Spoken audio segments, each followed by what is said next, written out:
Isang pinagpalang araw sa ating lahat. Welcome to the 365 Daily Devotion. Ngayong araw ay July 9, 2025 at ngayong araw ay dadako tayo sa ating panibagong topic ng ating devotion na pag-uusapan natin yung panibagong word or Bible topic sa gabi ito. So yung topic natin ngayon is meron ka bang quiet time with God? So pag sinabi ko natin quiet time, ito yung kumbaga yung God and you na oras lang na kayong dalawa lang, yung tahimik lang, nagtahimik ka, nagmumuni-muni, yung as in kayo lang, walang saga, walang distraction, walang anumang iniisip, kundi kumbaga parang conversation, di ba? Conversation, nag-uusap kayo ng Diyos, nagmumuni-muni ka, yan, no distraction. So, meron ka ba ng kapatid? So, basahin natin yung topic natin. Sa New Covenant Experience of the Holy Spirit. So, hapon pala yung topic natin is New Covenant.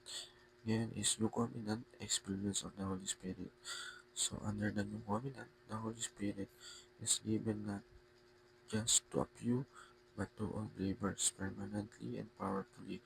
So, yung ito kasi, yung Holy Spirit, sabi dito, binigay yun sa ating lahat ng tao na bumuhay dito. Hindi ka man believer comes, believer, bibigyan talaga, pero miski hindi ka believer, binibigay ito permanently at powerfully. This began at Pentecost when the Spirit come up to the disciple in a new and transformative way.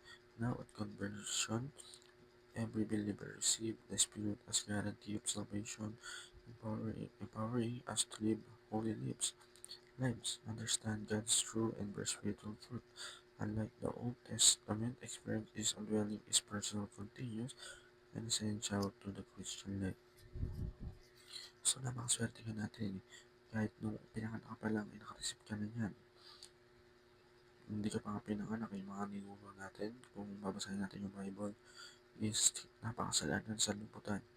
Pero dahil sa kabutihan ng Diyos, pinadala niya ang putong anak niya para mamatay, iligtas tayo. Papako sa krus, mamatay doon para lang maging kalugod tayo sa harap ng Diyos. So, napakaswerte natin yun. So, basahin natin yung Acts chapter 1, verse 8.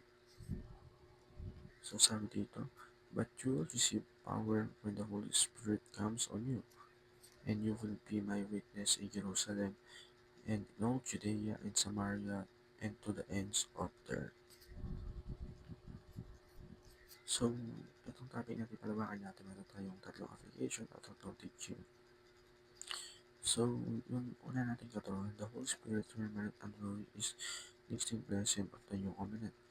Kumbaga, di ba pinasa natin yung covenant? Nung, sa balikan natin, yung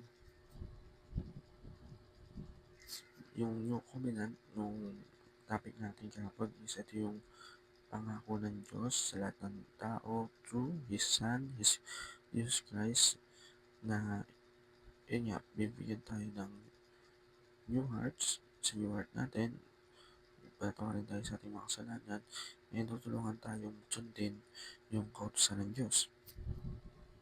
So, ito yung bigay sa atin ng Panginoon. The Holy Spirit teaches and empowers every believer in order to bear the fruit of the Spirit. Pag ikaw ay believers, ito ay makakatuturuan ka ng Holy Spirit kung paano nga ba sumunod ng tama, maging mabuti. Ang Holy Spirit secures the victory of God's kingdom here on earth. Diba? Ikaw, kahit na makasalanan ka, may Holy Spirit na gumagawa sa iyo at yung tinutulungan ka secure, di lang ikaw, lahat ng sanlibutan ng tao sa libutan para ma-secure yung victory ng ating Panginoon dito sa kingdom niya sa mundong earth. Knows God's plan for your life by listening to Him. Mga lumuhod tayo sa ating Panginoon every morning, empowerment natin, magkaroon tayo ng quiet time sa ating Panginoon, di lang isang beses, kundi maraming beses. Kailangan keep natin yung sarili natin na step na paunti-unti tayo sumusunod ng Diyos kasi sa inyo niya kailangan natin yung plano ng Diyos para sa buhay natin ay kailangan makinig tayo sa Kanya, makinig tayo sa mga utos niya, sundin natin, basahin natin yung Bible kung ano siya sabi nito, sundin natin to at ianap natin, apply na sarili natin. Salamat para sa ito na may mga tayo sa para sa pakinig. God bless to all.